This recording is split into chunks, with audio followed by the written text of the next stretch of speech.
and to merit. So let's say you're 75%, which is a pie in the sky wish that'll never come true anyway. So it's going to come true. I'll tell you. Not to that number. Let's say it's maybe you're off by maybe your numbers in your head are just off by a little bit.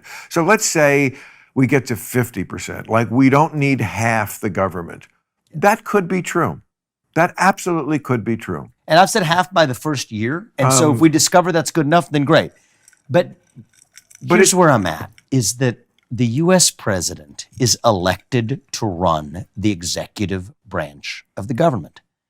And what we have today is a system where the person who we elect to run the executive branch of the government doesn't actually run the executive branch of the government. That's ridiculous. I mean, it's just the truth. How do you know?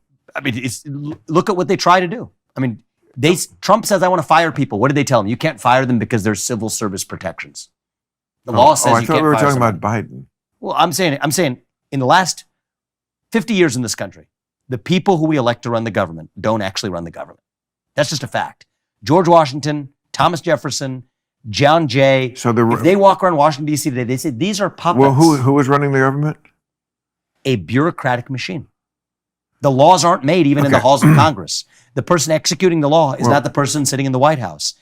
It is a managerial machine. Okay, and these are good. I'm not conspiratorial about the evil intentions. These are good people as level of individuals. But the machine you have a good is really what's crushing the will of the people. This is where I think we need a few more years on you. You have a good point, but then you just so overstate it. I'm not overstating it, Bill. Say it again. So the people who we elect to run the government, they're not the ones who actually run the government. That's such an overstatement. The laws are not made in Congress. They're made by Congress. They're affected by the bureaucratic That's what it's supposed to be. That's what it's supposed to be. Oh, come on. So I'll tell you. So just get into the details. You got to get into the details. It's a ridiculous thing to say. The things that the FDA does have nothing to do with the law that Congress has passed. The things the EPA does to the coal industry have nothing to do, or the fossil fuel industry, have nothing to do with laws that Congress has passed.